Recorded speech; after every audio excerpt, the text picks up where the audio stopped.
Do you feel that your message, apparent message of love that you brought back from Islam is the real reason they're after you, because you're not hating as hard as they want you to? Well, I never did hate anybody hard. But I do know that when I wrote that letter saying that there were white people in Mecca, it shook up a lot of Muslims, because most of the Muslims who follow Mr. Muhammad absolutely believed that it was impossible, physically impossible, I should say divinely impossible, for a white person to go to Mecca. And my trip there shattered that image, or that misconcept.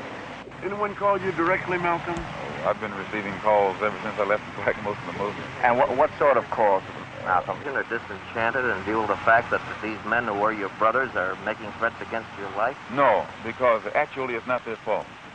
Most of them, now Joseph and the officials, they have a knowledge of what it's all about. But the rank-and-file Muslim brother does not know what it's all about. They are, out of religious sincerity, they think that they are doing the will of Allah by protecting a man who I myself taught them was divine. So I don't in any way fault them. But those who are over them and give the orders, and actually the ultimate order comes from Elijah Muhammad himself. As long as I represented the Black Muslim movement as an example of morality, unity, and militancy, as long as I could do that, I represented it.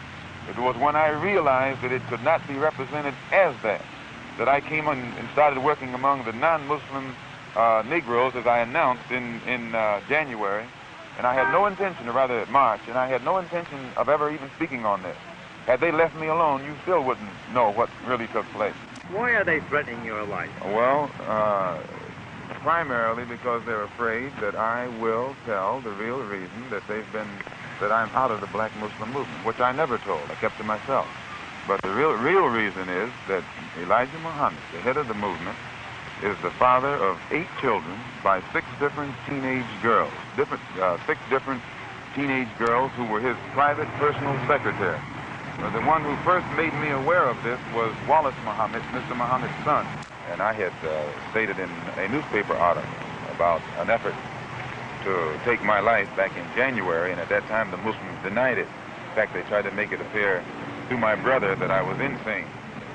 But on a program in Chicago called Hotline, that's moderated by Wesley South, John Ali, the national secretary, admitted, I think it was Wednesday or Thursday, one of these days last week, that they absolutely were going to kill me. What steps will you take to protect yourself from this threat? I take no steps. I have a rifle. If anybody comes to my house without a good reason, I intend to try and use it, and that's all. Right now? No, I don't worry. I tell you, I'm a man who believed that I died 20 years ago, and I live like a man who is dead already. I have no fear whatsoever of anybody or anything.